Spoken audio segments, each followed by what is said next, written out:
How's it going? We're going to look into Autocrat. So first of all, what is Autocrat?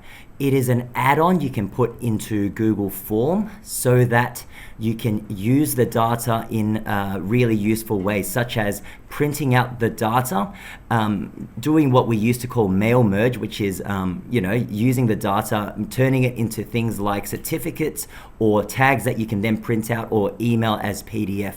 So first of all, we'll go through what applications you might have within the school context. I've used this for a couple of years, and when we do productions or exhibitions, you will often see these around art exhibitions where each artist will have a certain description of their artwork. So you can see that we can get students to fill in the Google form, and Autocrat will help it format their response so that it's uniform across the entire exhibition. This is an example. This is another student's tag. So you can see that Autocrat takes the data and then puts it in a way which looks nice when you print it. What else can it do? You can also do things like assessment feedback, certificates, and one really nifty feature of Autocrat is you can back everything up on Google Drive as it generates it, but you can also get it to email it back to the respondent on Google Form. So if you want to send something back to them or give them a confirmation instead of just the normal Google Form confirmation, you can format it, make it really nice. For example, with these art tags, we forward one back to the student who designed it or who filled in the form so that they can check their work, make sure it's all good. So there's a lot of applications for it within the school context. We're going to now move on to how you use Autocrat. So first of all, let's hop over to this Google form. Now I've just mocked up a short Google form called exhibition tag. I haven't started using it, but what you will need to do is click onto this view responses in sheets and create a sheet because you're going to be dealing with the data. Now when you're at this place, there is a tab called extension. You're going to need to go to get add-on, and once you're there, we're going to go ahead and find the add-on called Autocrat. So you can search if you need, and there it is. I've already installed it, but you're going to have to install this add-on for it to work. Once you've installed it, you will find it in the drop-down. Now before I open it, I'll just send in a line of data so that we can see how it works. So artist, I'll use myself. Name of artwork, colors of the wind, like that Pocahontas song. Medium of artworks. It's a music performance. And then we usually get students to write a description of their artwork. For now, to save a bit of time, I'm just going to put this slab of text and hit the submit button. All right, so what you will see is, as normal, once you've submitted the tag, the response goes through, and when you go onto the spreadsheet, it's going to have that the data put into the spreadsheet. So now's a good time to start turning on Autocrat. Open it up, and we're going to get it set up. So what Autocrat does is it's going to run when the data comes in so that it does something in the background. We're going to click on new job, and we'll just call this print tag or designing tag. Okay, next. Now, the second step you need to do is create a template. Now, what is a template? It's a document like this where you get to choose the size of the font that comes out and so on. So you can see that for the tag I've got here, I've got 4 fields. You've got the artist name, the artwork, the medium, and the description. And these should kind of line up with the questions that you've set up. I've set up artist, name of the artwork, medium of artwork, and description. So I've got these tags. Now notice you should format them, because the point of using Autocrat to generate these is so that the output is nicely formatted. So if you want the text that will go here to be bigger, make sure you format it or move it to a certain part of the page, and so on. In the next video, we're going to go through how you add an image if you want to do that as well. So anyway, make sure you format it. We might turn this into 14 so it's a bit bigger, and maybe the medium should be italicized. No, these are all, the artworks italicized and medium can stay straight. Okay, cool. So that's nicely formatted. We can always check that out later and modify it. Okay, once you've got a template document, save that. Go back to Autocrat, and it's going to say find your template. So go to find it from Drive. My one's just called exhibition tag template. There it is. And once it loads, it's worth just checking. Yeah, that's what I want. Okay, so that's loaded. Click on the next button.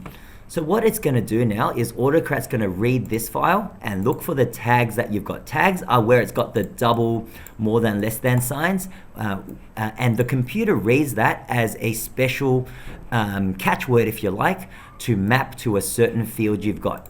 So what that means is the computer reads this document, finds these catchwords, and asks you, well, the artist's name, which column do we want to map it to? So with artist name, I'm looking for this column, column C, or artists. Select that. Artwork would be the name of artwork. Medium would be medium of artwork. And description would be description of the artwork. Sometimes when I do things like certificates, I might map the timestamp as well, which is when the thing was generated. That could be useful. And sometimes having the respondent's email address could be useful as well. However, we're not going to use that here. You can do them if you need. All right, once we've got the right columns lined up, click on Next. And now over here, it's going to ask you what file name you want your output to be saved as. So usually for this, I would have the respondent's email address in the file name.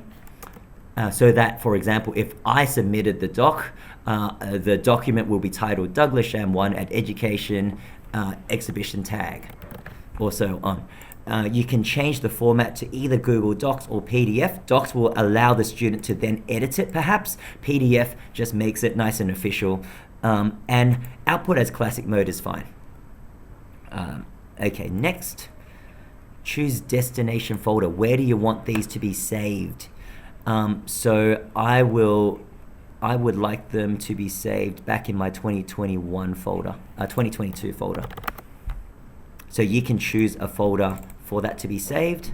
Autocrat demo, there it is.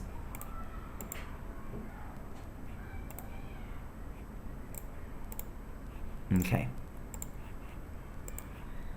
There we go. So it's selected in the correct folder. Next.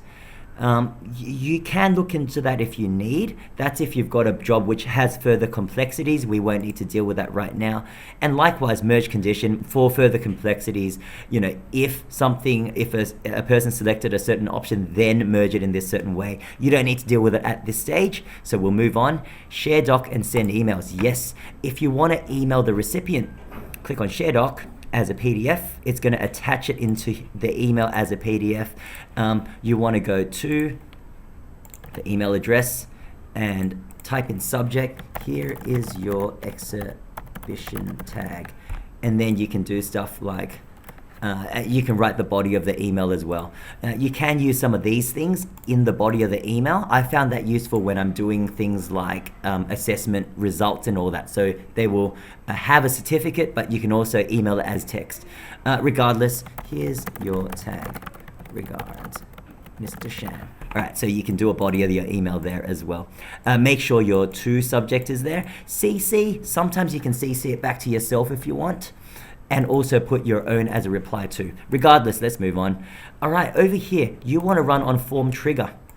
What that means is every time someone submits a new Google form response, this Autocrat function is going to run. It's going to run it. In other applications, maybe you want to run it once a day in the morning. You can tick that, but we're going to do run on form trigger. Save. All right, now let's see what happens. So here's where you need a test. Hit the run button. And what's going to happen is Autocrat's going to read this line, and you can see it's made a few new columns. It's going to read it, and let's see how it goes. There it is. And what it's done so far is it read the line, and it created these files. So here's the file name, and here's the each of those fields filled in as we asked it to. Now notice at this stage, sorry, give me a sec. Here, okay. You might not be too happy with the formatting, and so here's where you can start editing and making sure your spacing is correct and whatnot. You might just want to, double check that because it looks like that's looking a little plain. You might change the font and whatnot. Regardless, that's how it works. Once you're happy with that, let's go ahead and test what happens if you fill a form in now. So artist, Mr. Sham again, artwork, other artwork, or untitled. Medium, this one is now acrylic on canvas, and description, here's my attempt at an artwork. Okay, let's see what happens. All right, so I've just submitted a new one. This is like a student submitting it. A new point of data is going to go in, and you can see that Autocrat has scheduled that it's going to run in the next minute or so. So it's not going to go immediately within probably 30 seconds. The new document's going to get created. There it is. And also, if you go ahead and go into your email, it would have shot a exhibition tag email back to your, there it is, as an attachment. So that's kind of how Autocrat works. And as you can see, it will shoot an email. There's the new one to your respondent if that's how you set it up. So there you go. That's how Autocrat works. In part 2, we're going to look at how to put an image into Autocrat, especially for things like artworks and whatnot. It's nice to be able to, for a student to add an image for that to be represented as well. So we'll go through that in part 2. Hope that was helpful.